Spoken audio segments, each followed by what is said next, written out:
A Long March 7A rocket launched from Wenchang, southern China. It was carrying 2 classified satellites, and while that would be interesting enough in its own right, a few weeks later, the Long March 7A captured the world's attention for another reason. A video of the launch went viral on social media with the caption that China had launched an artificial sun into orbit. It's true that in flight, the rocket did look like a star, but it definitely wasn't a fake sun. However, this doesn't mean that China's top scientists aren't hard at work building something else, something that certainly is an artificial sun, or at least that will be one day. In January 2022, right around the time the Long March video was going viral, news did break that China had an artificial sun and that it had been switched on. This isn't a sun designed to be launched into space though. It's a nuclear fusion generator seeking to replicate the stellar fusion that happens in all living stars in the universe. It's called the EAST, the Experimental Advanced Superconducting Tokamak, and is, to date, the most powerful and promising tokamak ever constructed. It ran for 1,056 seconds, or 17.5 minutes, in a world record-breaking feat, achieving temperatures of 115 million degrees Fahrenheit. In contrast, the core of the Sun reaches a temperature of 27 million degrees Fahrenheit. This means that on Earth, we've beaten the Sun's internal temperature almost 6 times over. The reason this feat is so exciting is that it means we're one step closer to finally developing a nuclear fusion generator here on Earth. All currently operating nuclear power plants work on nuclear fission as atoms are thrown together and broken apart, releasing immense energy that we use to power our homes. But nuclear fission doesn't create anywhere near as much energy as nuclear fusion, a process that only normally occurs inside stars because stars are the only places hot enough.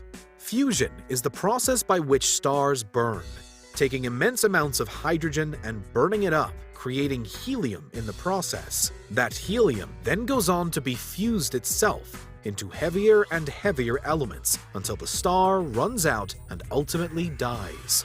Whether it dies with a whimper or a bang depends on the mass of the star, but none of them last forever. By harnessing this power, we could have an essentially endless energy source on our hands. So it's no surprise that many different countries have been working for decades on methods to achieve this, with tokamaks being one of the most promising inventions. Tokamaks were initially devised by scientists in the Soviet Union in the 1960s, and by the 70s, the concept had been proven enough that many other countries jumped on board to develop them. Indeed, the country that held the longest-running tokamak record before China broke it in 2022 was France. The French Tour Supra tokamak ran for 390 seconds in 2003, so the East beat this record 3 times over. In February 2022, the UK-based Joint European Tourist, JET, also made headlines when its tokamak produced 59 megajoules of energy over 5 seconds, a considerable amount compared to previous experiments. However, international efforts have focused mainly on the International Thermonuclear Experiment Reactor in France, which upon completion in 2025 will be the world's largest experimental tokamak nuclear fusion reactor. Tokamaks work by containing superheated plasma in a circular structure called a torus, which looks like a donut, and using that heat and plasma to generate energy. For decades, scientists around the world have been working on them, but physicists haven't yet been able to solve a few major issues in the current tokamak design. The big problem is that none of these tokamaks have been able to break even on power consumption versus power generation. As it stands, every tokamak, even the East, is consuming far more power than it's yet been able to produce. This means that they are totally unviable as power sources because they're not really power sources at all. They're more like power leeches. This is the problem that China is working at breakneck speed to try to solve. The East is never going to be a power generator, however. It has experimental in the name for a reason, and it's really just a way to test and develop the technology.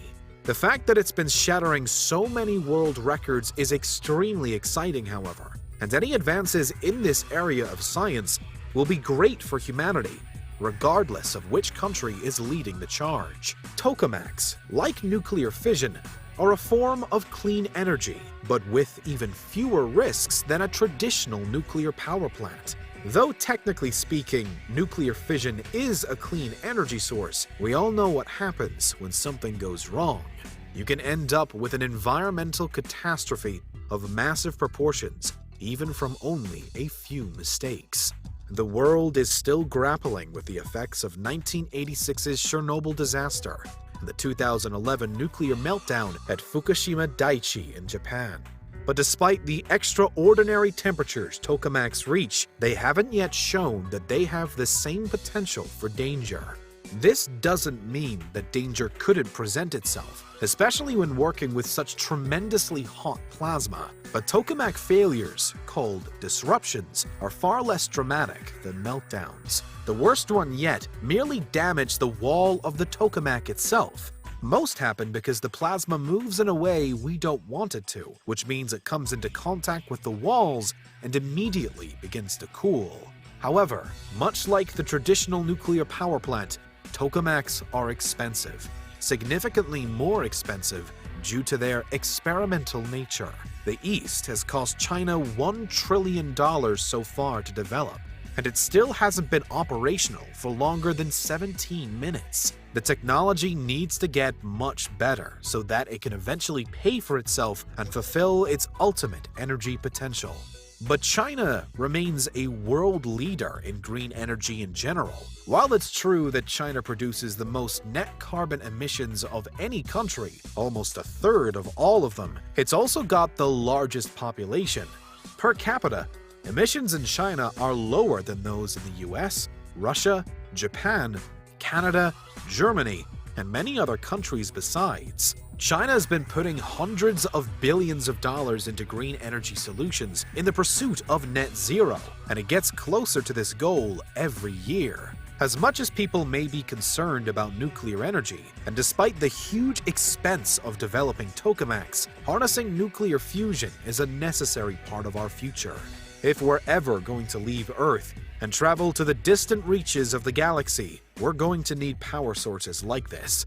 And the only power source better than an actual star is a star you can take anywhere you want. The potential for this technology is absolutely mind-blowing. A Kardashev Type 1 civilization can use and store all energy available on its planet, while a Type 2 can harness the energy of its home star. Thanks to nuclear fusion, we could potentially become a Type 2 civilization without completely becoming Type 1.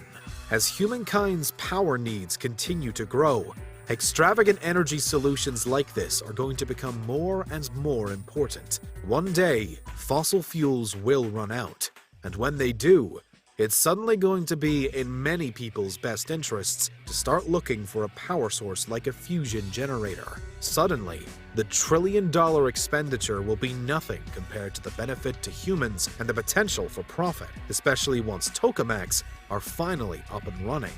They'll be self-sustaining at that point, requiring much less labor than, say, a coal mine. And unlike other renewable energy sources, we won't need to rely on Earth's climate to provide this power. If we can get such a generator working, it would be as constant as the sun itself, but without having to worry about cloudy days or nightfall. Inside the tokamak would be endless daylight, and, therefore, endless power. It's something that could even one day take us to the stars. It isn't destined to find its way into the sky, but the experimental advanced superconducting tokamak is the future of energy. And that's why China is building an artificial